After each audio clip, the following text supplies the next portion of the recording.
It's the bush, but with a twist. Raw and fascinating. This is so exciting. With viewers able to immerse themselves in the scenes of survival playing out in the wild. This is definitely a first for me. Surrounded by lions. Brent, how did we get here? Well, a long road for Painted Dog to be sitting here with you. Brent Leo Smith founded Painted Dog TV, which now live streams interactive safari experiences from 𝗀𝗏𝗏𝗏 in the Greater Kruger.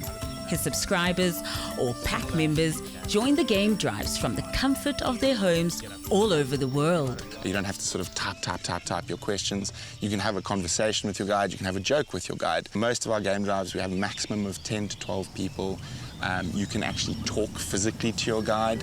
This wasn't always the business model they had in mind. What started as a service for international film crews was forced in a different direction when COVID struck. Like so many other businesses, it was a case of sink or swim. We hadn't quite perfected the virtual safari equipment yet. And during the first lockdown, the game drives, we could only go like 150 meters. Like with anything, when there's problems, it's how you look at them and how you handle them. We managed to make stuff out of what was available in country. When you think of the bush, you think no signal. Here we have state-of-the-art technology. I mean, I've had some of the best service, but also a feeling of being in the wild while being connected to the world. This is possible thanks to engineer and co-founder 𝗶𝗵𝗶𝘀. Yeah, it took some trial and error to get it like that. In the beginning it was rough. We didn't have any signal in the beginning, and a lot of the tech we use are coming from the gaming scene, and all just combine it in our own little recipe over here. When we moved in here, there was no internet access, no nothing. So we had to build out our own internet network, and so we found the nicest, biggest trees on the hills, and we placed all our antennas in there and spray painted them so they look nice. And this rod over here, The result is what the team now calls a 𝗏𝗏𝗏𝗏. state-of-the-art, high-tech internet connectivity right here in the bush. We launched a subscription base where people could pay for exclusive content, and from that we managed to sort of pinch and save and get our first car, which is the one we're sitting on now, the Badger. Isn't this car as old as you? It is. We're the same age. We're both 1983 models. Keeping my own vintage to myself, I chatted to subscribers during a game drive. And what are some of the interesting things that you've seen on these safaris? Oh, goodness. It's easier to say what we haven't seen. Oh, look at that. Look at that. 𝗀𝗏𝗏𝗏𝗏 is one of their guides and hosts a show exploring the week's best videos. Hello everyone, my name is still 𝗀𝗏𝗏𝗏𝗏, my surname is still 𝗀𝗏𝗏𝗏𝗏, and welcome to my exciting show. You speak 8 languages. Yeah. But I also hear that you also speak bird. Yeah.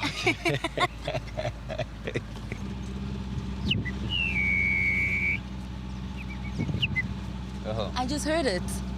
The love that I have for the bush, it gives me incalculable joy. I'm different. Guides will be wearing brown socks and brown shoes. Packing personality.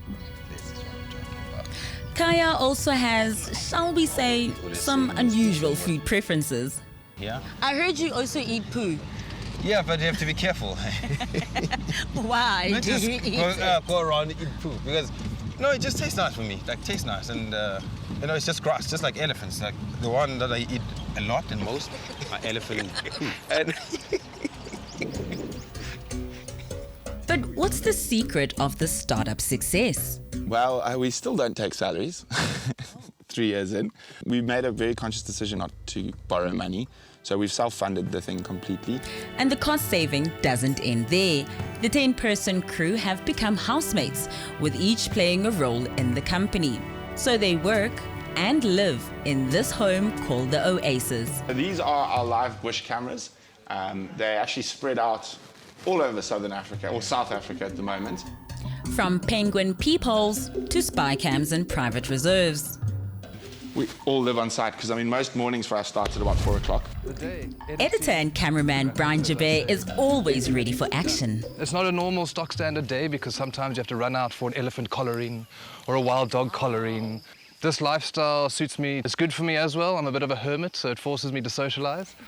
A hermit he may be, but his guest appearing thumb has become a celebrity. I had over 2,000 people following my thumb. Your thumb! It's philosophically very rewarding to be able to work with nature as opposed to a lot of businesses where you're often working against nature. CFO and accountant 𝗀𝗁cie 𝗿𝗆𝗆 quit his job in Johannesburg to answer the call of the wild. Because I'm the chief pencil pusher here, what Brent calls my Santon hands, very little scars and calluses on them. And so I do all the numbers and the paper and all the rest. As its newest member, director 𝗀𝗁cie𝗿𝗆𝗆𝗆 found leaving home for the first time challenging. To be out with the pride of lions and then a huge breeding herd of elephants, that is an incredible magical experience. And it reminded me of why I'm here and why I've left my parents and my family and my comforts and my lifestyle back at home. And she's still adjusting to the dress code. In just wearing white today, I get a little bit of bush shamed. Oh, you're white in the bush. And you're live. Cameraman and editor Matthew Gee shows us their memory wall. There's me on a Makoro, and you can see the landscape in the background. Brent and I there, filming during a sunset, and then the photo right next to it as well. That's me. But there's more to this than building memories and subscribers. The need to protect the animals they spend their days observing is a key focus. When we do those events, they directly raise money for the conservation organisations we're working with. And then, very exciting, we're launching conservation travel as well. Here comes another lioness. You can join us virtually, or you can join us in person. And part of that safari is that you actually spend time with the scientists or the researchers from the different conservation organisations. In just one example, 120,000 Rand has so far been raised for NGO, the Endangered Wildlife Trust. Grant Beverly is part of its carnivore program. We've saved a pack of wild dogs that had roamed outside of protected areas and were coming into conflict with a commercial farmer. Carnivores are regarded as keystone species because by protecting them, you're indirectly conserving the environment that they live in.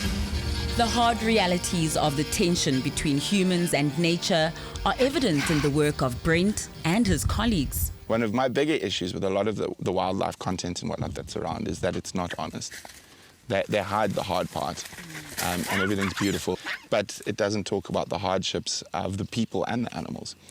I would just like South Africans to fall in love with our wildlife and our country as much as we do, and become ambassadors for these incredible animals and make sure that they're protected for future generations.